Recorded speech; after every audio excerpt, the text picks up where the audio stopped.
Hey, good morning. That's what Alan would say. Sorry, you're looking at my armpit. I need to get some air in here. It's royally hot. Royally hot. We're talking boiling. And that's because I live in good old Southern California where it's hot. Today it's hot. And tomorrow it's supposed to, what is tomorrow? Thursday? I believe we're getting a hurricane. Yeah, can you believe that? In California, a hurricane? Oh, I'm sorry. The weather people out here don't call them hurricanes. They're called tropical storms. It's the same thing. Hurricane, tropical storm. What's the difference? They're both sweaty, windy, rainy, wet, and miserable. Yeah, like my hair is miserable. I think I'll put this back on because my hair looks like crap. Okay, so here I am. Where are you? Somebody was in here. Come back. Come back. Come back. Go on. Go on. Sounds like a Disney movie. All right. You guys want to see? Want to see? You want to see something scary? Really scary? Not the mess. The Victrola over there. I made a video today, and oh my god, the ghosts are back. And I told people I would make more videos of this. Um, you guys don't want to look at the roof. There we go. Make more videos of these scary things that are happening in our apartment. What are those? Well, I'll show you something really scary.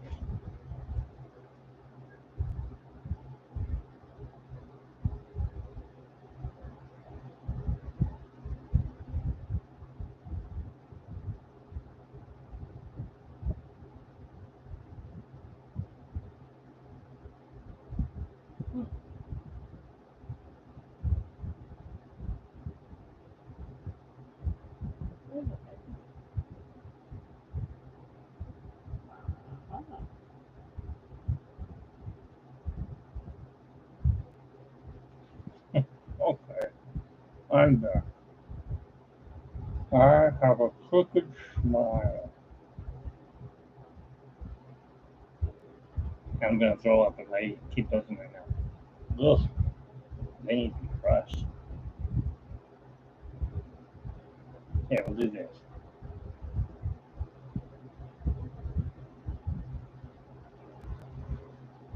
Hi. Okay.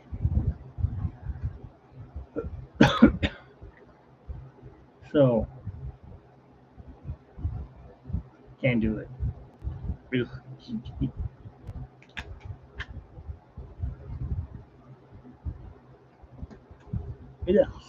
Those are nasty. They need to be cleaned or brushed or something. Maybe put some deodorant on it. I don't know. Anyways, I need teeth. And why I wanted to hit 500 subscribers so I could sell stuff to you guys, and you guys could give me. Um, you can't. You could donate to me. You know, if you like what I'm doing, then you could give me $1, $2, whatever it is. I think the lowest is $2, and then I can do something for you. Like, how many of you guys are Star Wars fans? I mean, how would you like that as a prize? Of course, you'd have to come pick it up. I couldn't ship that. Why is it blue? Oh, it's picking up the camera. Like, there's a neon blue. That's cool. This here is number 25, never been opened. The Imperial Death Trooper. Imperial. That's weird. It must be a mistake. Look at that. The Imperial Death Trooper Imperial. Why would they put it twice? Somebody at Disney messed up. Yes, it's Disney and Hasbro. And it is the Black Series. And like I said, that is the Black Imperial Trooper Imperial. Or whatever you want to call them. I also have, hang on. Oh, get over there. These are things that I could be giving away to you guys. Like Cordy in California, she makes pressed pennies. Those aren't cheap. I know they're not. They were expensive when I used to go to the parks, and that was in 2015. I think it was like $2 or $3 for a penny, 1 penny. She gives you like 6 or 7 of them. She's putting out $10 or something like that, plus shipping. I mean, believe me, I am grateful because I won. I haven't received it yet. I think she'll be sending it out next month. But I got a 100th coin, and it's Goofy and Pluto, I believe. Thank you. All right, so you see, I would like to do that too. Okay, here is Sergeant Jyn Erso, Jada, and she's also a Black Series Imperial. No, she's not Imperial. Jedi?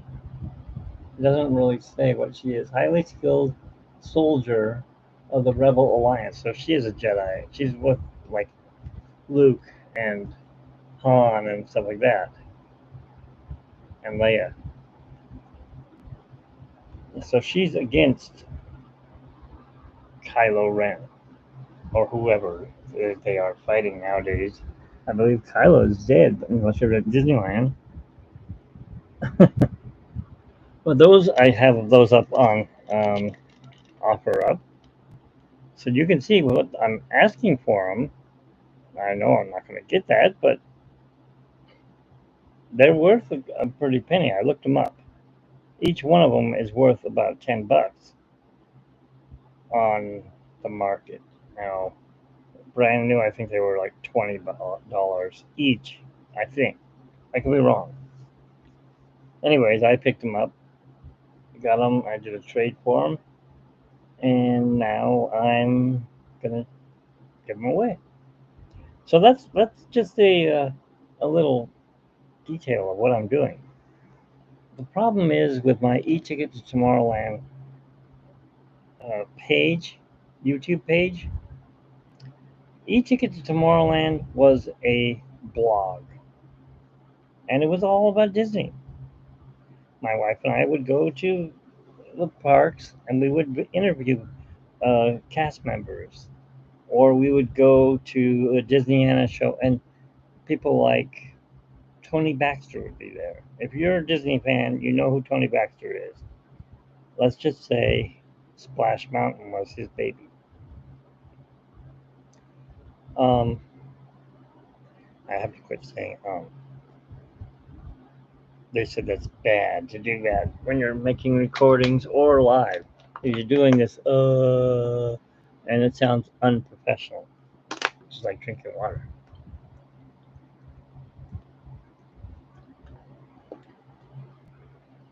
Got to stay hydrated in this heat, though. So, like I said, e-tickets to Tomorrowland is a variety show, I guess you'd call it. I do artwork. I build from scratch trains. Now, if you're wondering what that is, look up at that attraction poster there. I know it's hard to see because things there. There we go. That's the Matterhorn bobsleds.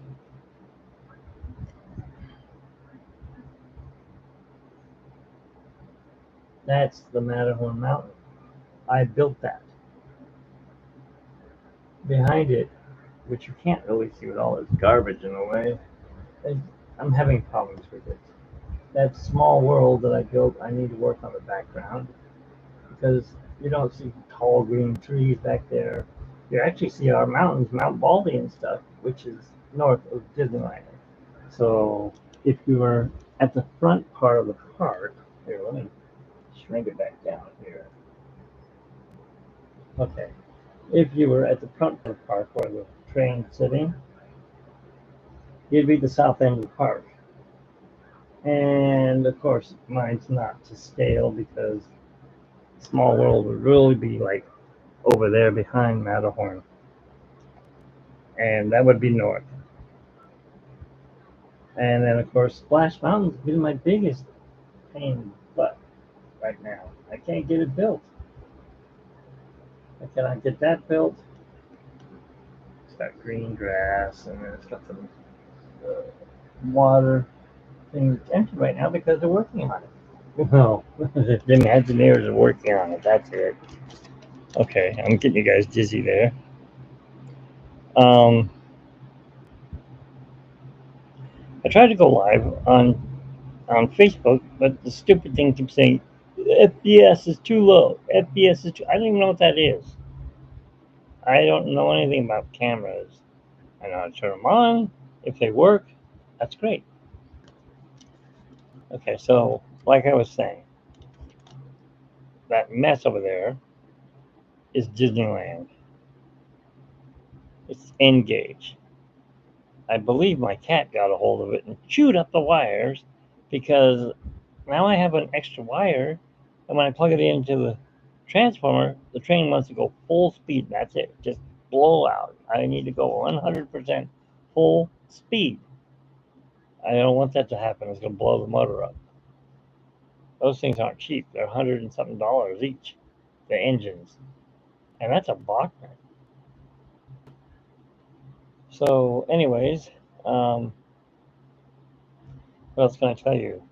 The other day, I tried to do, what do they call it? Acrylic. This is really for my other channel. I shouldn't talk about it. All right, you talked me into it. Okay, okay, I'll tell you. Uh, you've seen the acrylic where they mix paints and they layer them on top of the thing and then they just pour them out onto the canvas. They call that art. That's not art. That's called, I was painting the walls and there was drips on the ground of the plastic I had laying down. And I thought, hey, I bet I could sell that. No, don't think that.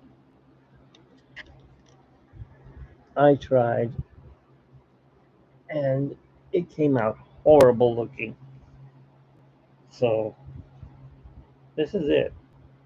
Minus the little gems that are on there. I call this a sperm painting. I don't know what to call it.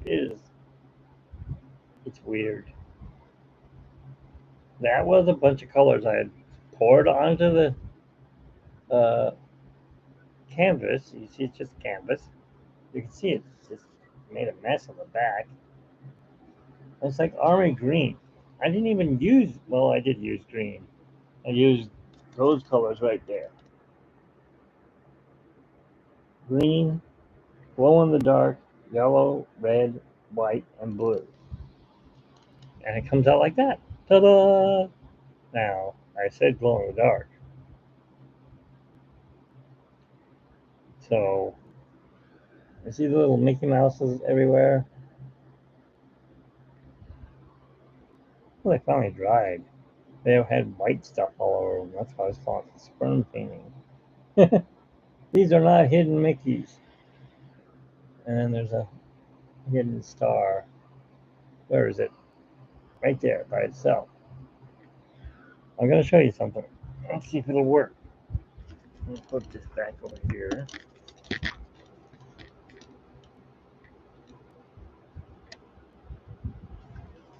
I'll put this up in the white.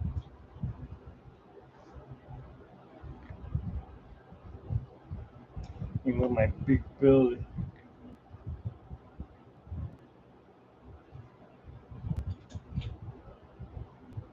Yeah.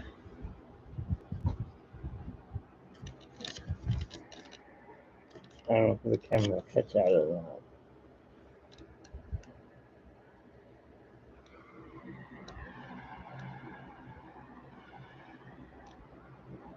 Yeah. It's not really catching it. Anyways, at nighttime, this whole painting lights up. Let's see if I put it on the ground so you can see it.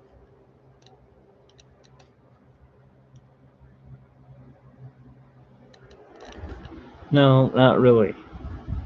Let me try using my flashlight from my camera phone here. I'll see if I can get it to light up.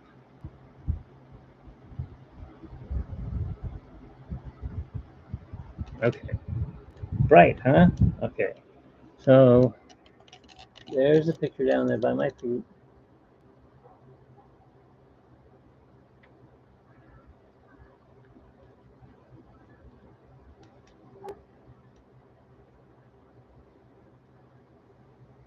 I'm going to kind of light it up here.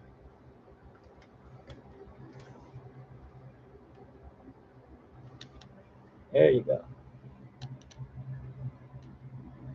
You still can't see it. I wonder if I do this. No, it won't do anything.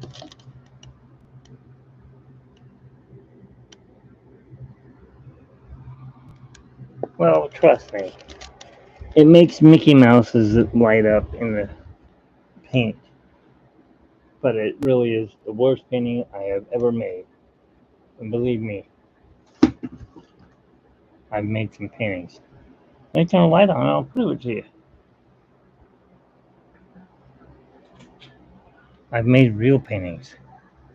Ones that are made out of oil. Look at that, I painted that cat on the ground. Where is it? See it right there? It looks lifelike, doesn't it? That's a painting of a cat. Lily.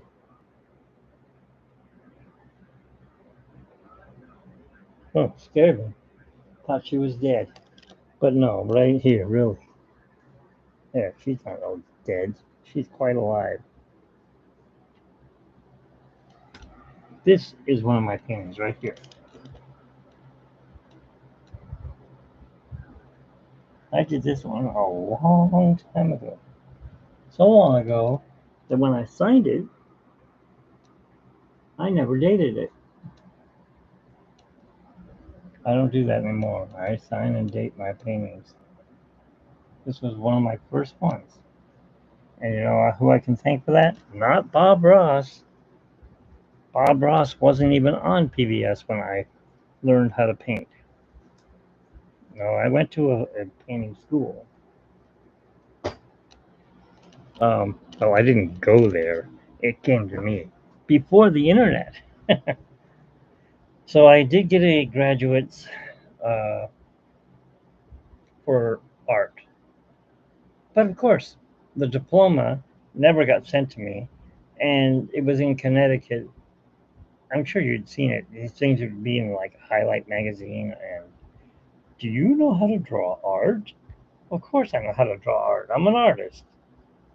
Well, I was getting art in school, like high school and junior high.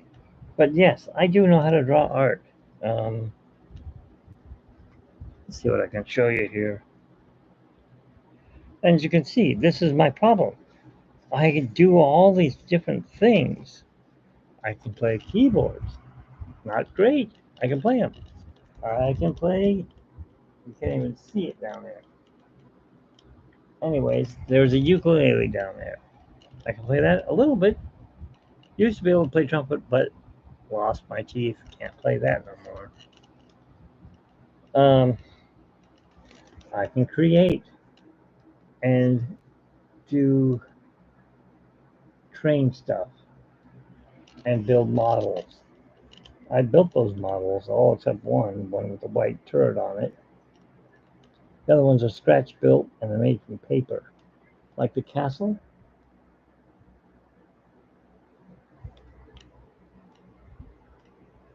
Can't see it, all the trash is in the way. I built that. That was a 3-foot castle. I had to figure out how to shrink it down. I should have went to go see Mr. Marvel, the guy who made Wasp and Ant-Man, and just talk to him about shrinking things down. Yeah, anyways. I do that. We scare because we care. Alan was like that because it's got the Mike Wazowski, his favorite character. And then, of course, I'm more into the classic Disney. Trust in me, just in me. Mowgli? Mowgli. Anyways, yes. And as you can see, I do date it. That was in July of this year. Um, since Paul Rubens died, I forgot that he was the voice of Rex, the pilot at Star Tours. His voice. So I did Rex.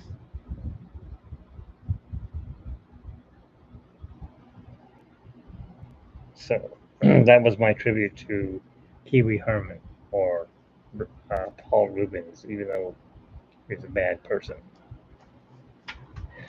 Maybe he made it up, I don't know. And of course, the Haunted Mansion just had its anniversary and it's been closed as of yesterday. I didn't get to ride it. Oh well, what are you gonna do, right? Well, do the next best thing. Draw it.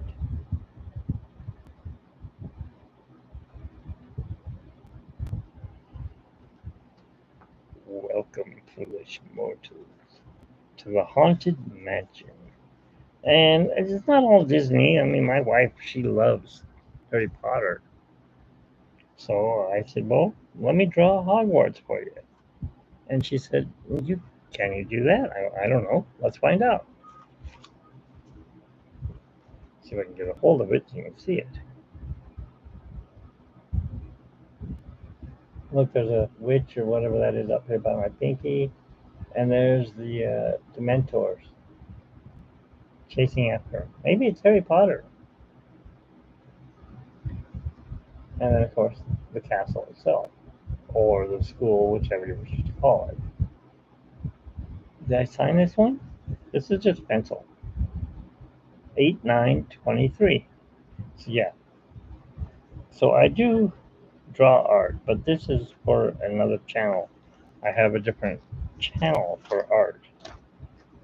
And it's called Art Me. Just Art Me, man. I don't know what it means, but yeah, that's what it means. Art Me. So I do art.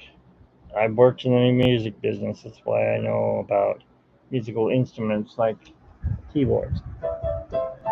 I used to sell keyboards. I used to sell karaoke machines. I used to sell guitars.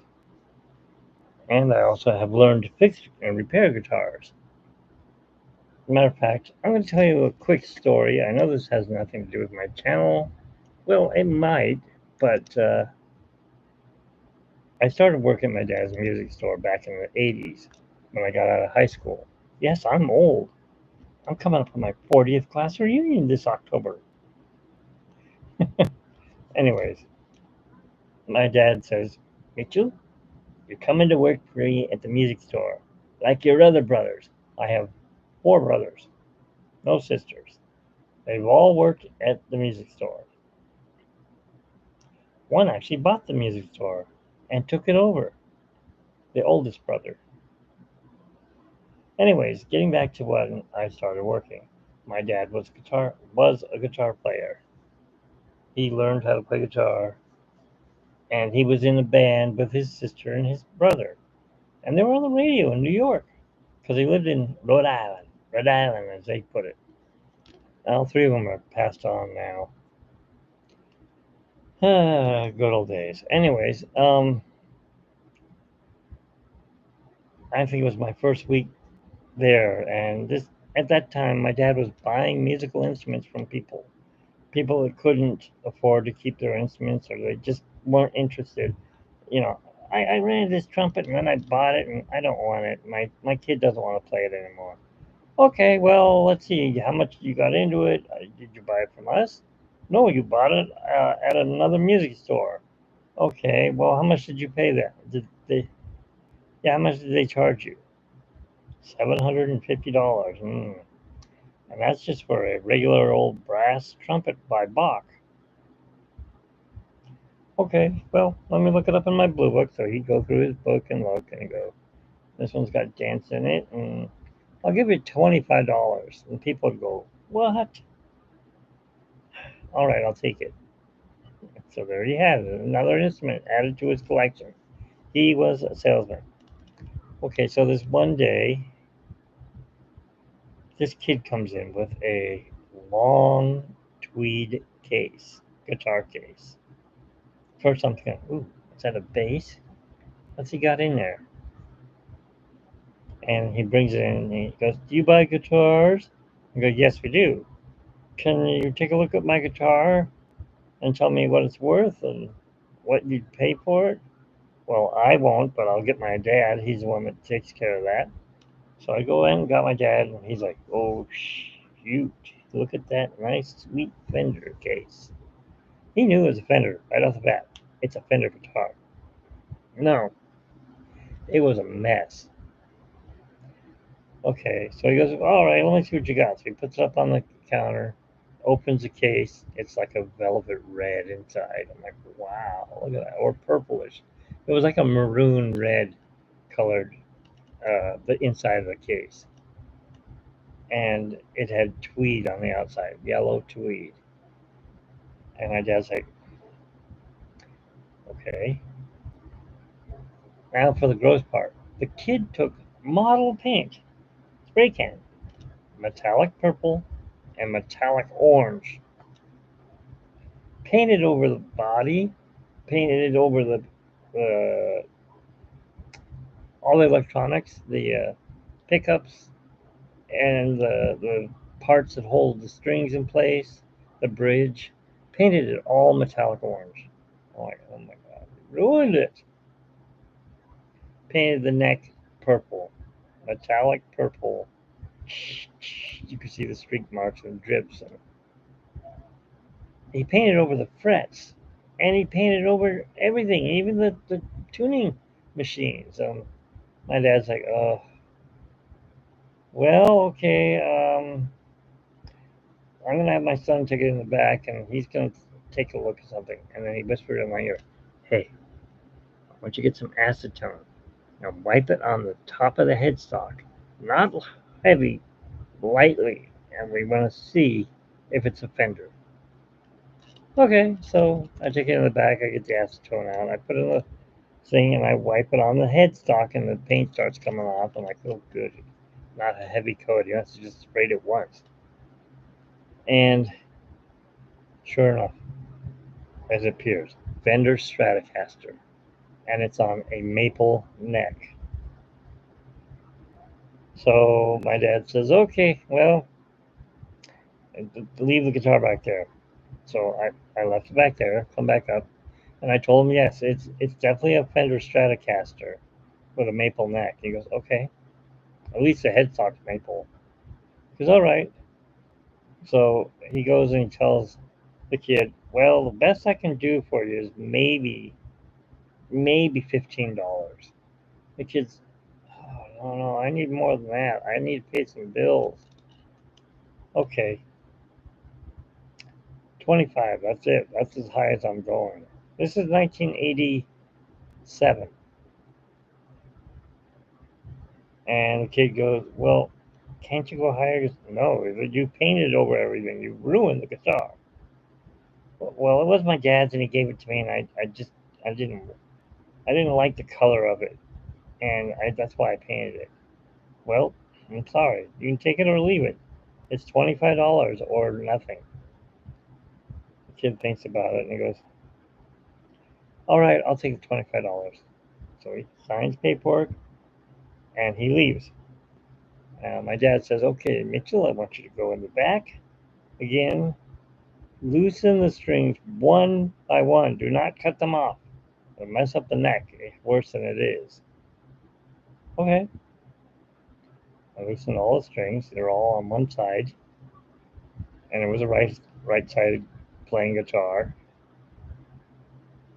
And he goes, okay, there's 3 bolts on the back. Loosen them off of the, what, you want me to take the neck off? Yes. Okay. I flip the guitar over and I'm taking the screws off, and I take the little plate off that has a F on it, and I put that aside, and I pry the neck off because it's glued on with the paint, like that. And my dad, I go, okay, Dad, you're gonna want to come back here. Man, he wasn't the only one. All the other guys came back. What the hell do you got? And written in pencil, there's no serial number, but written on the headstock. I mean, on the butt end of the neck, and on the body where the neck sits inside the socket, July 4th, 1957. The body is tobacco sunburst. You can see it on the edges where I pulled the neck away from the body. He goes, oh my God. He calls Fender and tells them. This is when Fender was right there in Brea, California. And his music store was in La Habra, California. So it's right down the street. Talks to one of the bigwigs, and he goes, okay, this kid brought in a guitar. It, it doesn't have a serial number on it. It does have a date, though. And I think it was built by Leo Fender. What? Yeah. Okay, so here's the best part. Well, do you want to sell it? After he tells him this date on it. And he goes, well, I don't know. What would you give me for it?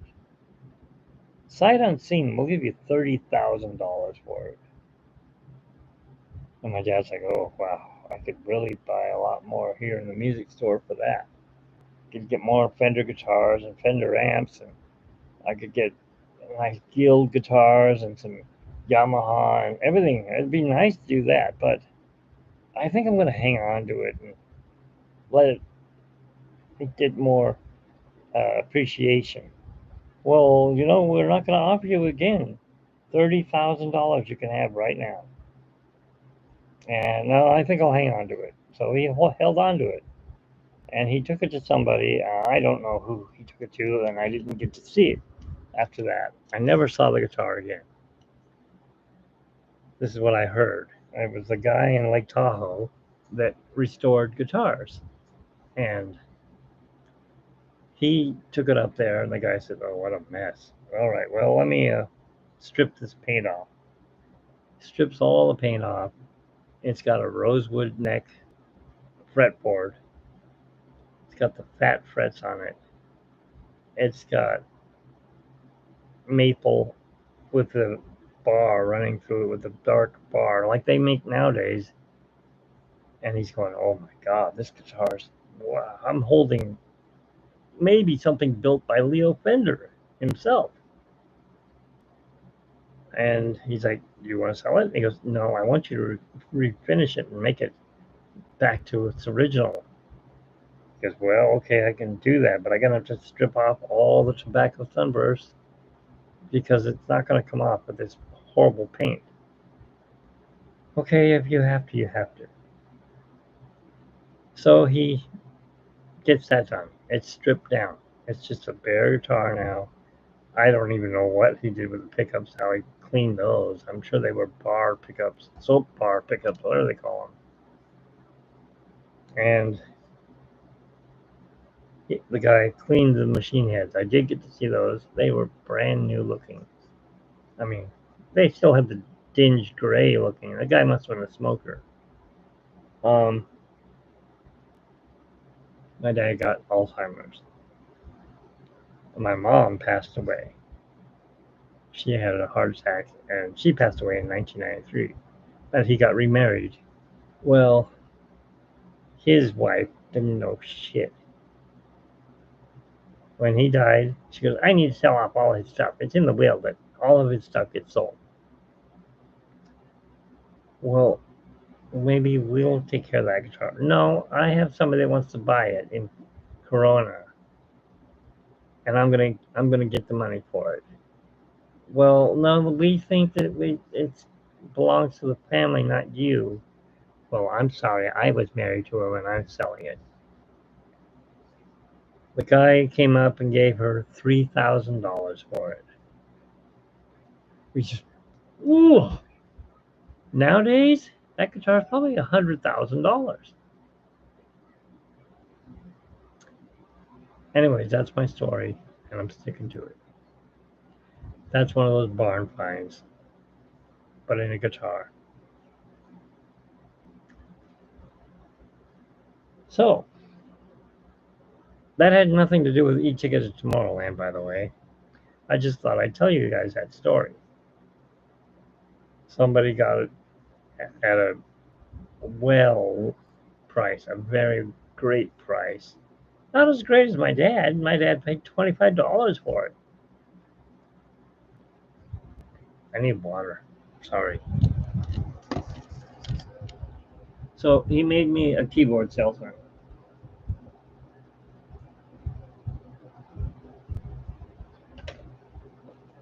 And he taught me how to restring guitars and to clean them up and tune them up and restring violins and uh, pull mouthpieces off trumpets and stuff like that. So I was a sort of in-house repairman.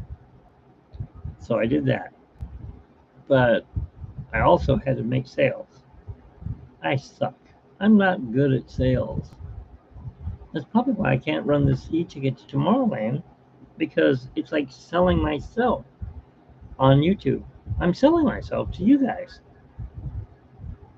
What do you people want to, excuse me, what do you guys want to see? I need answers from you. Do you want to see Disney? Do you want to see car shows? I did the blog, and I also did car shows. Well, there's a car show that comes here every year. And I don't understand it because it's not. I'm on Euclid in Ontario, California. Well, I'm not there, but I'm close to it.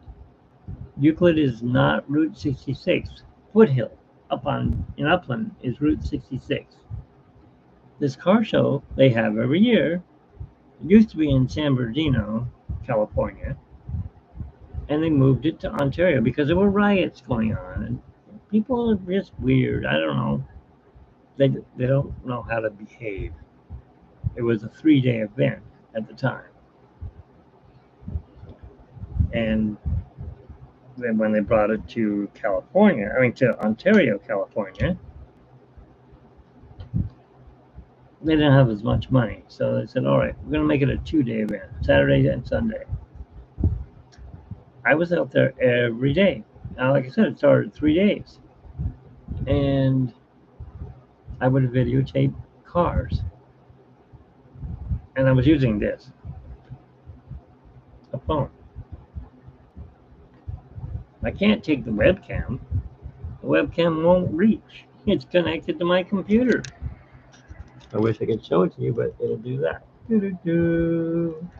All right, so here's the wire to it. You see, it's connected to the computer. It's not wireless.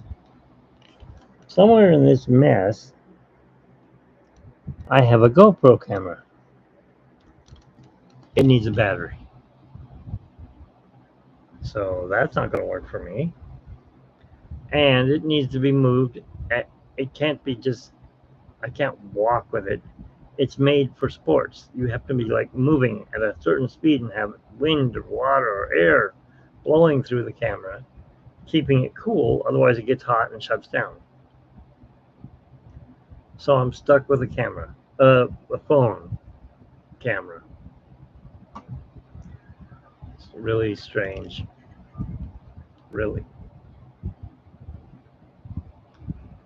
But I did take lots and lots and lots of pictures.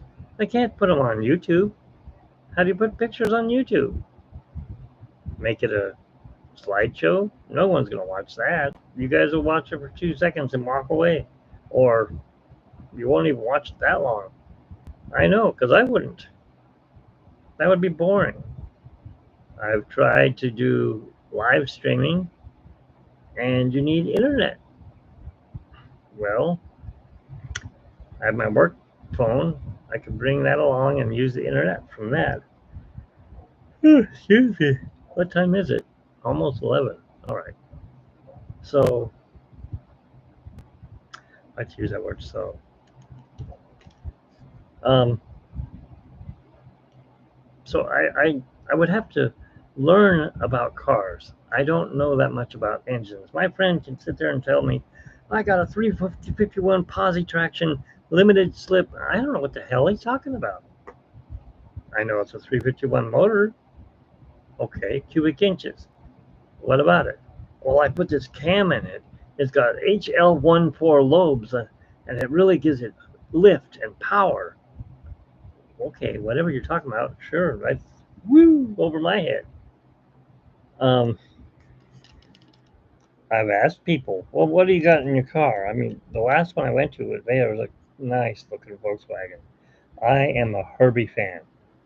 You get me a 1963 ragtop convertible, well, the one with the hole on top, the Bug, just like Herbie. And if I had the money, I would buy it. Of course, I'd have to make it automatic because I'm no good at driving stick. My dad had a semi-automatic 1970 Volkswagen Bug. There was no clutch. You would drive it, and you got to shift until shift. How? Take your foot off the gas, and then what? Shift.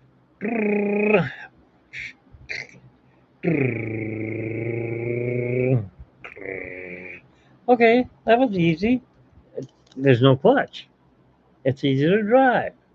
Not easy to keep it running when you're on a hill. I rolled backwards and hit a big rig. No fun. I said, nope, I need an automatic. So my first car, besides driving his car, was a 1968 Buick Grand Sport 400, a GS 400. My friend had the car. His parents didn't want him to have it because he drove like a maniac. And he had like three other cars. And they said, you already have enough cars. Sell it. So I don't know how much they wanted for it. They knew it was a muscle car. My dad says, okay, well, we're going to. He didn't tell me about the car because how much money you got saved up? I go, I don't know. Working at the music store, $300, $400. Okay, was it in the bank? No, I have it in my special place that I keep in that room. Okay, well, just keep it there, and when we get back from vacation, we'll go look at that car. It's gonna be gone. Anyways, he took us on a trip. My first time flying. Scariest thing I've ever done. The plane, my dad finally told me, it scared the shit out of him. We flew through, it must have been tornadoes and thunderstorms in Illinois or somewhere. The plane was like, and then we fell like a roller coaster, like going down a drop, but just keep on going. Like Splash Mountain, just keep on going.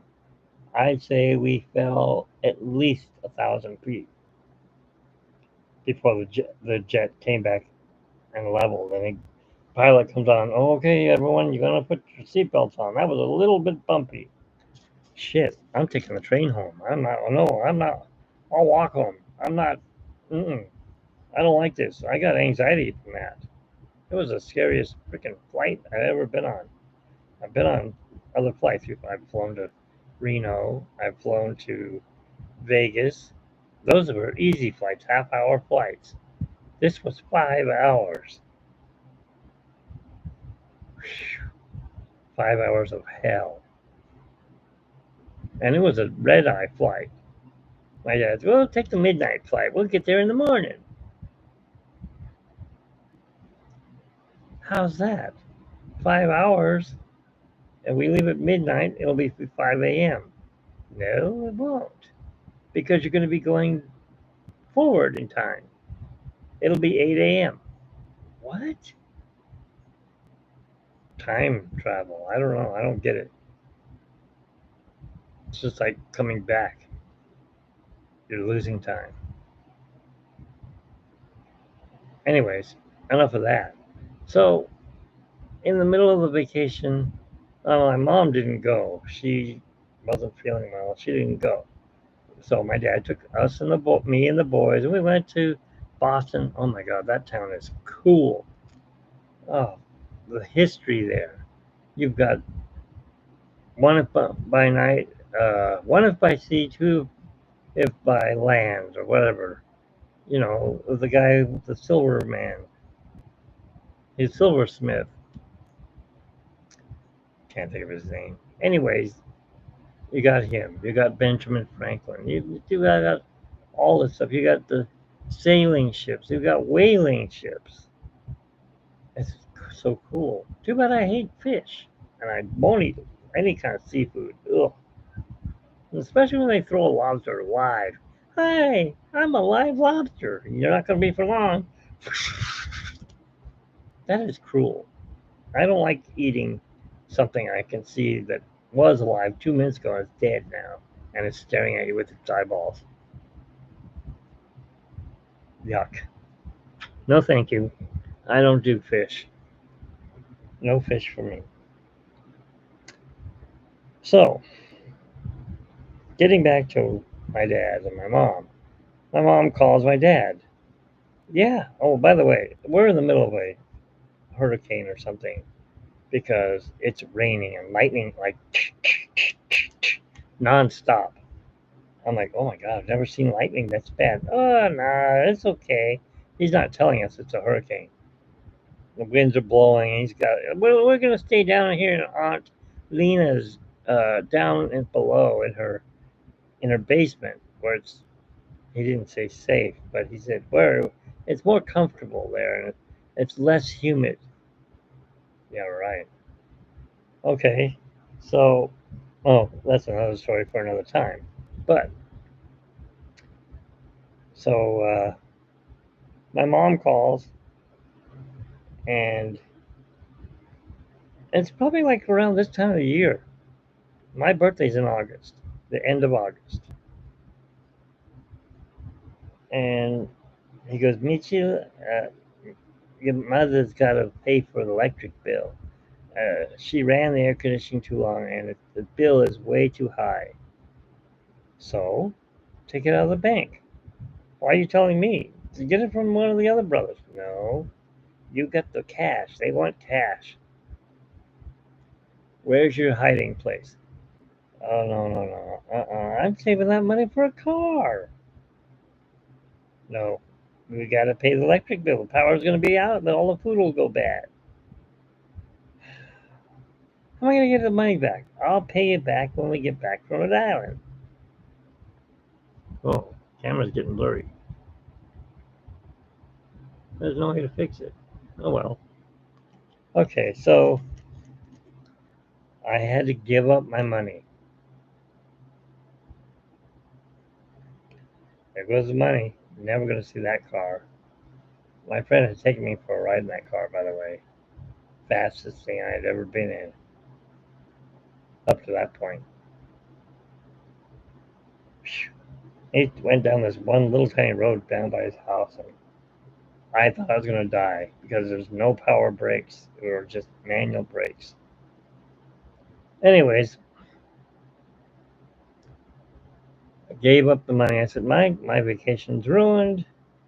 It'll be okay. So we get back.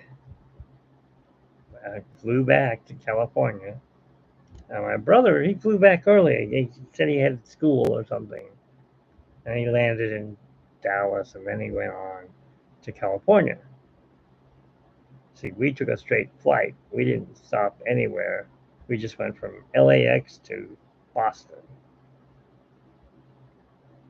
or wherever the airport is over there. So I'm feeling horrible. I don't like flying. Scared I'm going to crash and die. Get home. The next day I am out of it. I'm like, what the hell? What day is it? Is it Monday? No, wait till it's It's Sunday. No, it's not. It's Monday. I didn't have my watch on. Couldn't couldn't uh, couldn't see the date. Didn't know the day. And he goes, "Well, we'll worry about this later about your car. I got to go to work. What about my money? Just don't worry."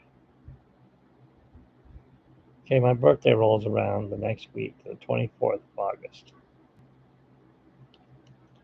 And my dad's like, "I need you to go with me to, we got to start band rentals, and we're going to start them in Upland. And we're going to go over here to the junior high school." On my birthday?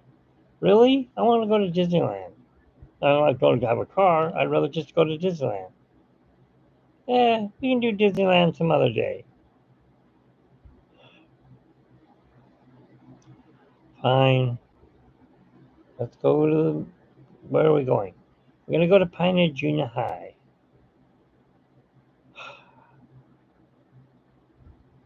Well, we're going to get the instruments later. Let's go over to where the band room is in Pioneer, which is right around off of 18th. Right there is the band room, or it was. I don't know where it is now. They've changed that to school. And I go, "Why is the whole family going?" It's kind of weird. "Well, it's your birthday. We just kind of want to celebrate too." "How are we going to celebrate it? I'm going to be renting instruments." "No, you're not, because we don't have the instruments. We're just going to go check the school out and see if it's the right one." Something sounds fishy. All right, so we go, and he drives us. I could have walked. The school is a half a block away. No, it's about 2 blocks away. Yeah, it's too hot in the summertime. Let's drive over. Drive over, and there's this white car with a huge red bow on top of it, and it's the 1968 Buick GS 400. What's the real story here? My mom took my money plus whatever they pitched in, and they bought me the car for my birthday. I'm like, "Oh my God, I got the car." And it's a classic muscle car. It doesn't look like one. It looks like a Buick Skylark. It looks like a grandma car, but it hauls ass, and it does, or it did. Well, what do you think? I, I thank you. I don't know what to say. Thank you. That's all I can say. Well, here's the keys. Go on, drive it. My little brother's like, "No, no, let me go drive it." "You don't have a license. Go away." So I get in the car and try to start it. He goes, don't push the gas too hard there." Turn it over, and it starts up, and it's nice and silent. And I'm like, "This isn't even a muscle car. This is just a regular sleeper car or something." And my older brother goes, "Get out of the way. Let me show you how it works." "What do you mean, show me how it works?" "Put your seatbelt on." And at the time, there were no stop signs on 18th going toward Mountain.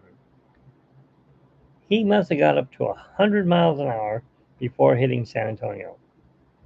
I was in the seat like, "Oh my God, don't do this. It's going to ruin my new car." Did a burnout, and it seemed like it lasted forever. The car was like,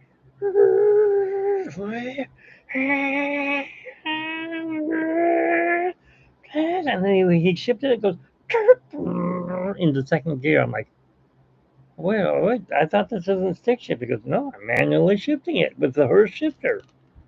I'm like, "What's that?" He goes, "It's this bar right here."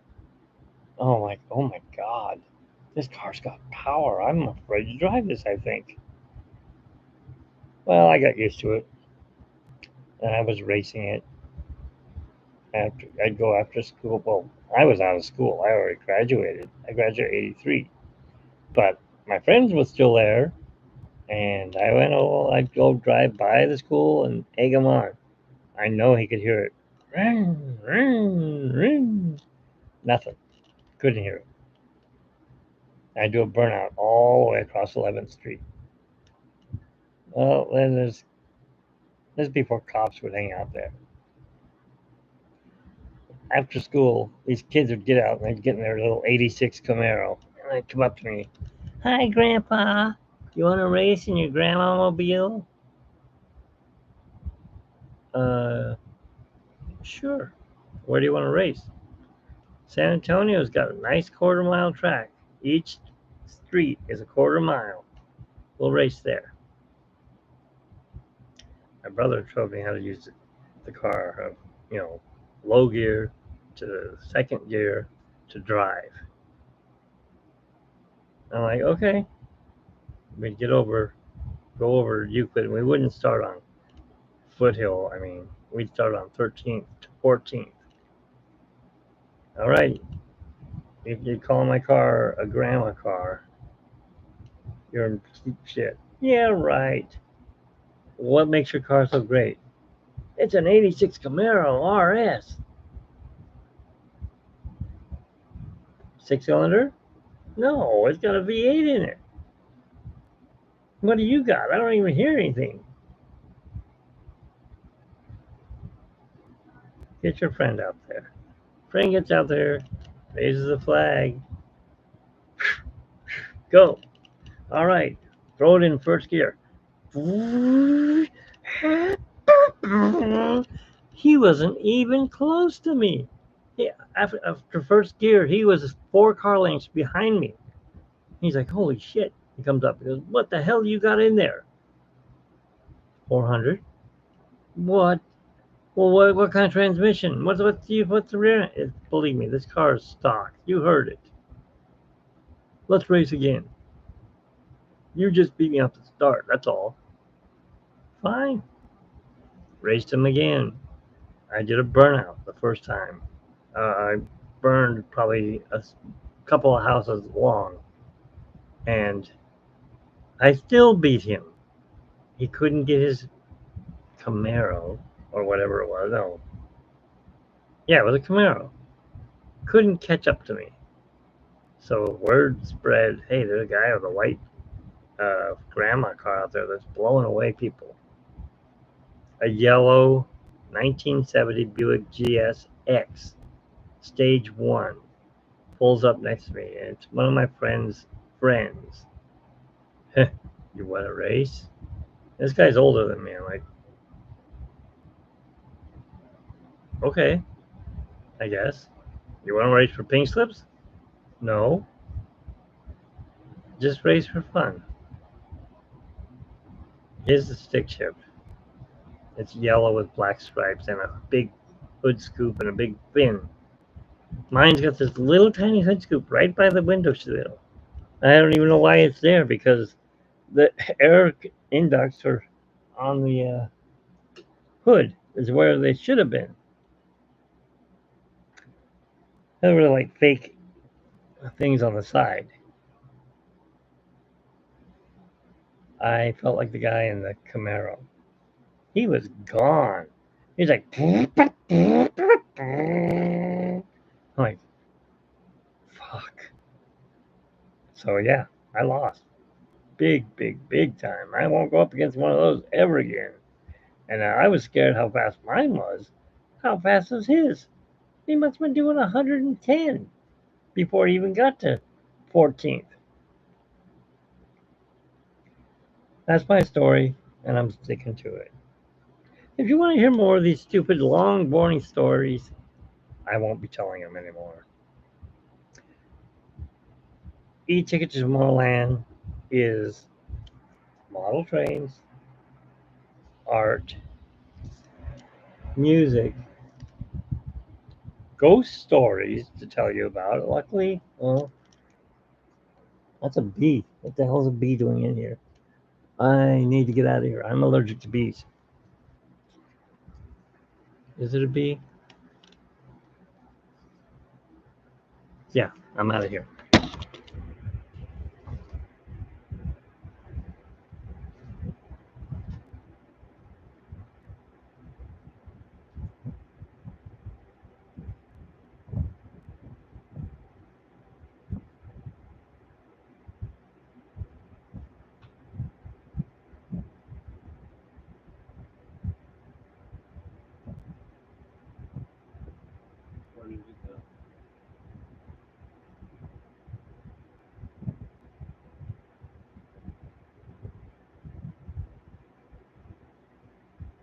There's the rain.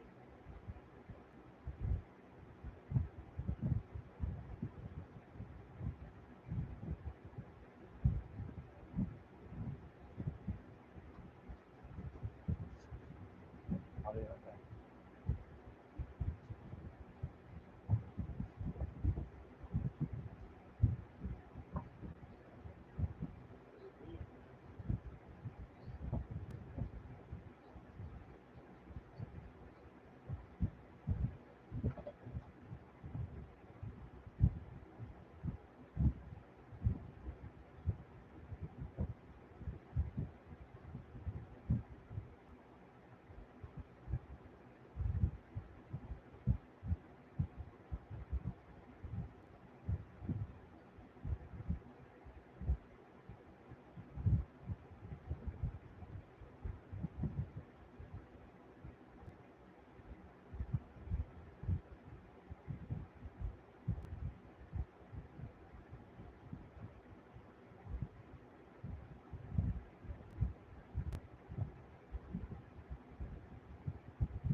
Talking to myself for the past 2 hours.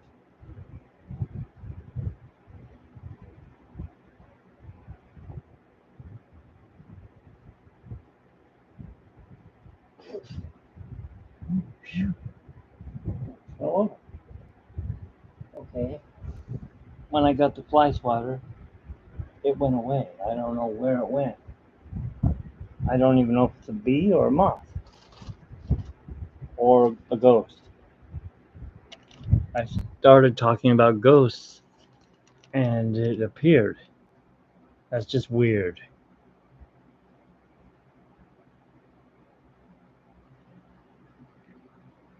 All right, I have a podcast. I have a blog. I'm going to, excuse me, I'm going to go to this class. Whoa, excuse me. All right, getting back to the car thing.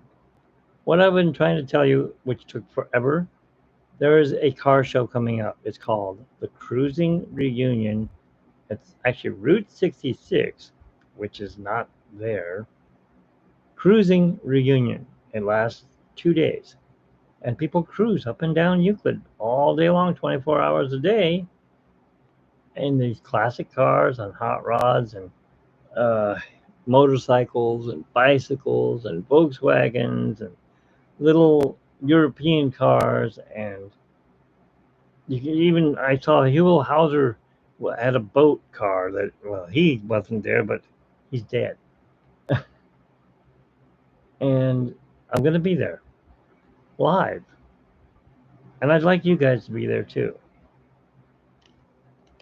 But what my friends Cordy and Alan were trying to do is get me up to 500 subscribers so I can have you guys at least be able to buy something or purchase, give me something if you want. You know, give me a little bit of cash or a gift to help me make it. And what I really need from you guys, really, really, really, I want to first thank all my subscribers, which are at this time and moment 392.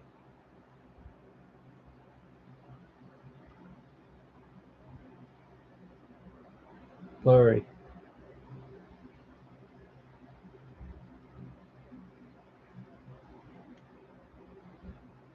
Anyways, it's 392. What I really need though is for you guys to watch my videos. I mean, yes, it's nice to have 392. It'd be nice to have 500. Then I won't get monetized, but at least I would be able to give you guys better quality viewing. Maybe I can get my brain straight and figure out what I want to do with this channel. Do I want to make it an art channel? Do I want to make it a train channel? Do I want to make it a music channel? Or do I want to make it a podcast? Everyone I've talked to, vidIQ, the guys on YouTube, Streamlabs, everyone says, you don't need all these different things. You're going scatterbrain. Pick one and stick to it. Make it your niche. I don't know what my niche is because my brain is constantly ADHD, I guess they call it. I'm thinking of different things. I got art on the mind. I've got Victrolas I can restore. I've got trains I want to work on. These huge boxes here, if my landlord would let me use them in the backyard, those are 2 garden scale train sets. One of them is a circus train. The other one is a 460 Rio Grande train, I think. And I would love to run those, but I can't. Look at this space. I have no space. You can't even get an oval in here. When those trains are so big, they would cut through this and cut through this train board here and all over here, this whole section. We can't even put a Christmas tree in this house. I'd love a Christmas tree, a real one. But then the ghost would probably get it, or the cat. Either way, I need you guys to watch. Watch my videos. They may be corny. You know that I do shorts. I have On This Day with Disney History. They're only anywhere from 15 seconds to 1 minute. That's not very long for a short. And it's things that have happened on this date. And I have to thank On This Day Disney History for their info. Because without their info, I wouldn't know half the stuff. Now, my wife, on the other hand, she's a big Disney fan. Behind this are all Disney books. And of course, I've got my train Disney books behind there. They're worth a lot of money. She's got her posters and her Captain Jack Sparrow. So yeah, we are definitely big Disney fans. In that bag up there, I want to interview the man that used to wear those. It's a chef's hat, or as he calls it, a toque. He signed it for me. He worked with Walt Disney. Walt Disney hired him, not as a chef. I think he may have been 15 or 16 when he hired him. 1955. Or he probably hired him in 1954 before the park was done. I think he started off sweeping the park. And he worked his way up to head chef at the Carnation Inn. And that man's name is Oscar Martinez. His wife is great. I mean, this is his second wife, and she's really nice. And I really appreciate what they've done for us. And I'd like to get an interview on my podcast. I'd like to interview Bob Gurr. I want to interview these people before they pass on. I mean, the model for Tinkerbell, her name is Margaret Carey. When I had the blog, we saw her at a Disneyana show, and I said, "Can I get an interview with you?" She goes, "Oh, you're such a nice little man." A little man? Okay. You guys make a great couple. We're not married yet. Oh, okay. But anyways, you need to get married. You promised me you'll tell me you'll get married. Yeah, well, we're like up. We didn't get married till 2015, and I met my wife in 2000. 15 years. Something always came up. She worked at Disneyland. She got fired, or she got let go because she got hurt, injured. I was working in Corona. My car got stolen. We got evicted because they raised the rent and we couldn't afford it. Just a bunch of BS.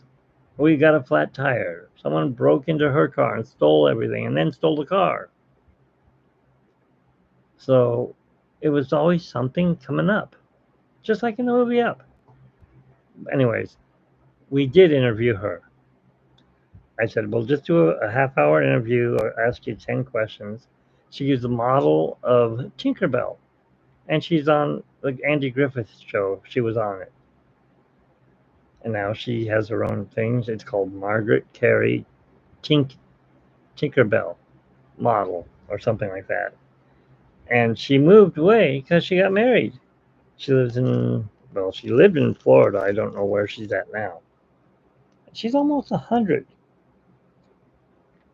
When I changed my blog to YouTube vlog, the woman that took it, because it wasn't called E-Tickets to Tomorrowland, it was called DLR Best and Worst, wiped out everything. I'm like, I didn't get a chance to take it and put it on our new vlog. Now I have to ask her questions if she can even hear me. I mean, she's much older now. That was 20 years ago? Maybe 15 years ago? I also interviewed Goofy's voice, the man behind Goofy and Pluto. And his name is, I forgot his name, Bill Farmer. You know, he's a, gosh, I'm Goofy.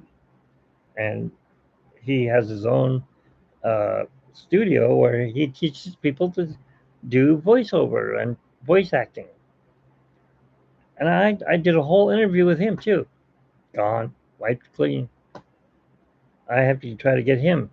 I wanted to meet Marty Sklar, and I wanted to do a blog with him. He died the next day. Oh no, he died the day that I wanted to interview him. We were at D23, and he went to go get dinner. And my other friend Michael said, "Hey, let's go meet him." I'm like, "Yeah, I want to meet him. I want to meet him." Went back to his mice chat where he was at, and they said, "Oh, he went to get lunch or something. He'll be back." He never came back. And then the next day we found out he died. And that's what I don't want to happen. I want to interview these Imagineers from Disneyland or Walt Disney World or wherever. My wife knows an Imagineer. She created the little, I think it's a squirrel from Splash Mountain. It was on the front of the boats.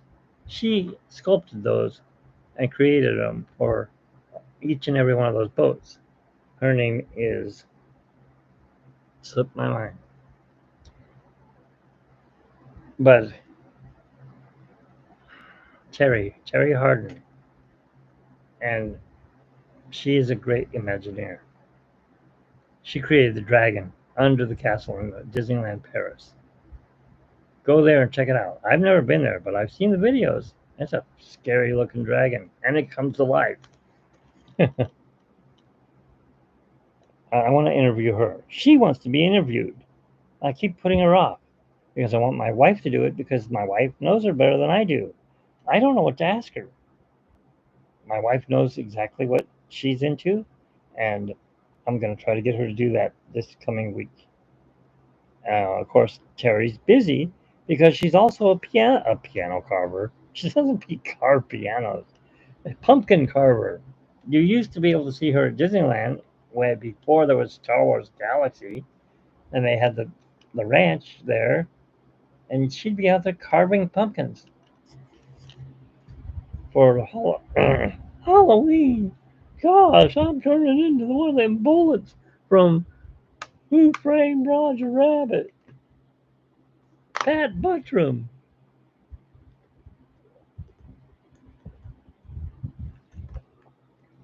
So, there are Imagineers I want to interview. And one of them, he won't let me interview him because he says, "You have got to know everything about me. I didn't just work for Disneyland. I didn't invent that roller coaster inside the Matterhorn Mountain." Yes, he invented the first steel roller coaster in the Matterhorn Mountain. His first and only, no, actually his idea that Walt did not like came out today in 1958. He built a 1958 fire truck, motorized. When you've seen it, you've probably ridden on it. Go down Main Street and you come back Main Street. Boom, boom, boom, boom, boom, boom, boom. Honk, honk. Whatever. He invented that. He built it. He built the monorail. He built Autopia. This man is Mr. Automotive. He worked for GM. He worked at Knott's Berry Farm. I'm ready to interview him, and his name is Bob Gurr. No, I don't drink, but I might smell a Gurtini. He's a wild guy. He's in his 90s. He wears red shoes, and he wears hats like these. And he is sharp as a needle, at least as far as I know.